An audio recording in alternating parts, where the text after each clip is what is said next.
سلام للجميع، ان شاء الله تكونوا كامل بخير وبصحه جيده. اليوم رجعت لكم بوصفات مالحه.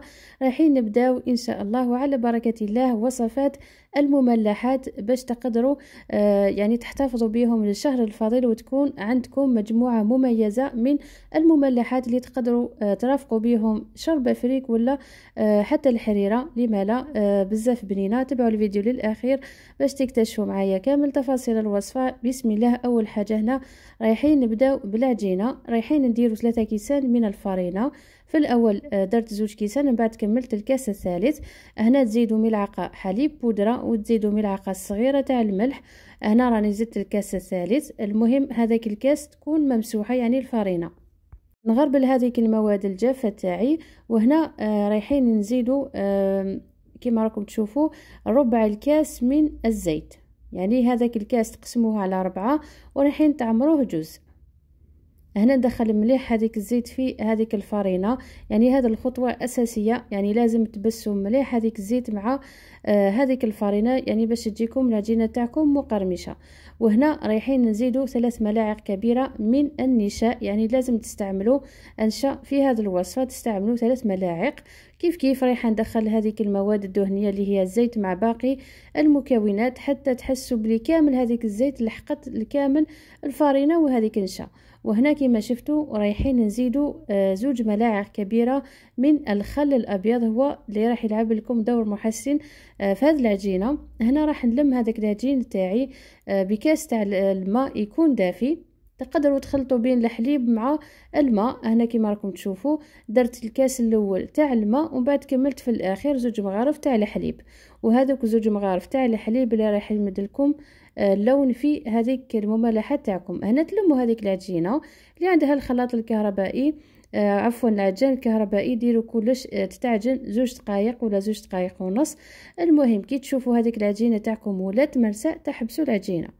هنا كما راكم تشوفوا رايحه نعجن هذيك لاباطي تاعي دقيقه ونص، يعني تكون وجدت.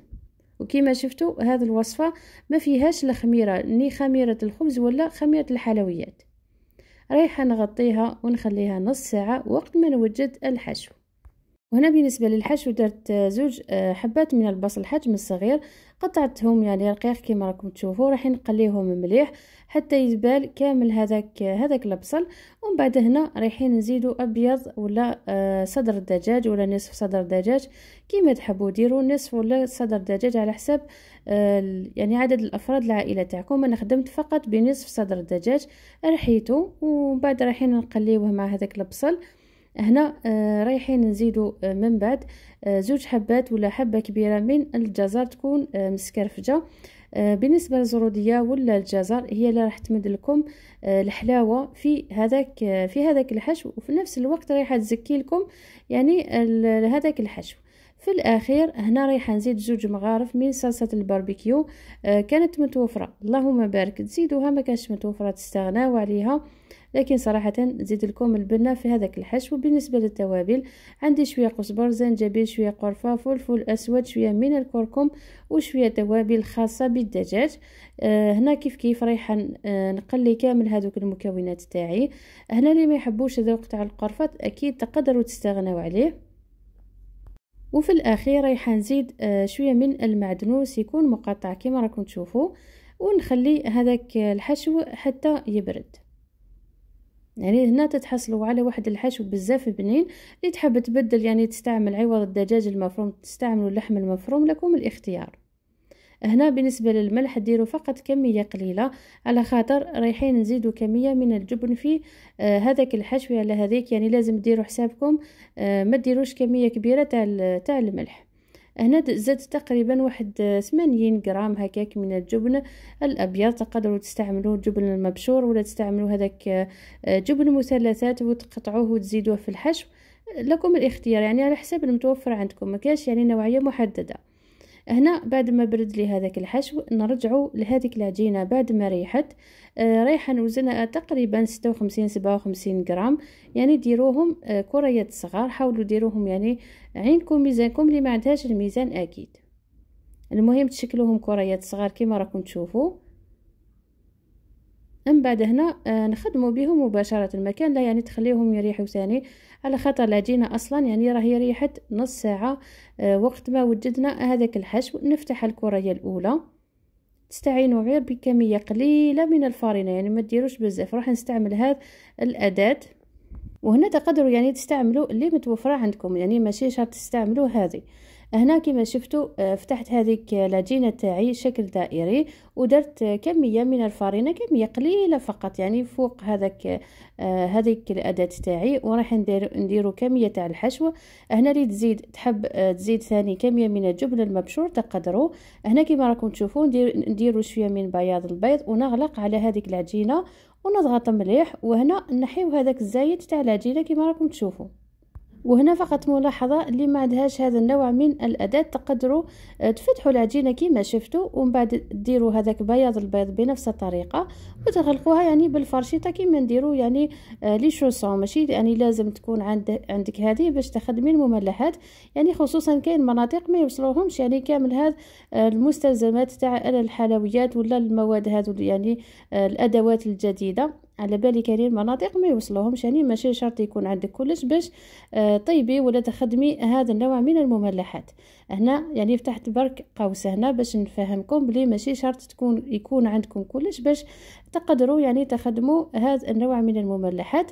هنا تكملوهم كامل بنفس الطريقه. فقط ملاحظه ثاني اللي تحب تخبيهم في المجمد يعني تكمليهم كامل بنفس الطريقه، ومن بعد تفرشي يعني هذاك ساشي تاع الخبز، ولا تستعملي هذوك لي ساشي كونجيلاسيون هذوك، يعني تقطعيه وتعمري مثلا لابواط تاعك، ومن بعد بين كل طبقه واخرى ديري كيف يعني ديري هذوك الساشي تاع التجميد، ومن بعد تكملي طبقه ثانيه وتغلقي عليهم مليح وديروهم في المجمد. كي تروحي يعني تحبي تقليهم تنحي هذيك لابواط تاعك، تخليهم حتى يوليو بدرجه حراره المطبخ، ومن بعد تبداو يعني تقليهم بكل سهوله يعني نفس الطريقه. على بالي كاينين بزاف اللي ما عندهمش الوقت، خصوصا العاملات دوكا مع رمضان ما عندهمش يعني بزاف الوقت، يعني هذه الطريقه تجيكم سهله. مثلا في الليل تقدروا حتى توجديهم في الليل، من بعد تديريهم في علبه محكمه الاغلاق وتخليهم في الثلاجه لتحت فقط. كي قريب يعني يأذن رايحين تنحيو هذيك العلبه وتقليوهم كما شفتوا. ما فيهمش يعني الخميره تخافي يعني تفسد عفوا هذيك العجينه، يعني ما كاش حاجه رايحه تفسد عندك غير هذاك الحشو ديجا اصلا راه طايب وراح تقعد في الثلاجه، ويعني ما راحش يصرى لها يعني حتى حاجه. هنا رايحين نبداو نقليو هذوك المملحات تاعنا، رايحين نقليوهم في زيت غزير، النار تكون قليله يعني ماشي هذيك بريسك طافيه وماشي هذيك يعني النار قويه باش يطيب لكم هذاك العجين. واصلا هذاك السمك تاع العجينه راه رقيق كما شفتوا تقريبا 1 ملم، يعني رايحه تطيب لكم ما تخافوش العجينه. هنا وان شاء الله في الايام القادمه هذو راح ندير لكم عده مملحات بعده اشكال وعده حشوات ثاني. واذا حبيتوا ثاني ندير لكم فيديو خاص بالبوراك مع الحشوات اللي تقدروا ديروهم اللي تقدروا يعني ديروا بهم البوراك، يعني نخلي فقط المجال لتعليقات باش اذا شفتوا الفيديو حبيتوا تشوفوا حشوات متعدده للبوراك اللهم بارك نديره لكم. اذا شفتوا يعني ما حبيتوش يعني ما ندير لكمش الفيديو، يعني غير باش ما تعبش روحي. واذا عندكم اكيد وصفات راكم حابين تشوفوها خصوصا يعني في المملحات، ان شاء الله رايحين نركزوا مليح على المملحات في هذه الايام قبل رمضان ان شاء الله، يعني ما نخليوش حتى لرمضان باش ندير لكم المملحات هكا باش تكون عندكم يعني تشكيله مميزه وعده افكار ان شاء الله. ورايحه نحاول نبسط ثاني الوصفات باش تقدروا يعني ديروهم وما تتعبوش، يعني وتركزوا على حاجه اخرى يعني ماشي غير طياب في رمضان. وهنا وصلنا لاخر الفيديو احبابي. شوفوا الشكل تاعهم بعد ما كملت طياب تاعهم.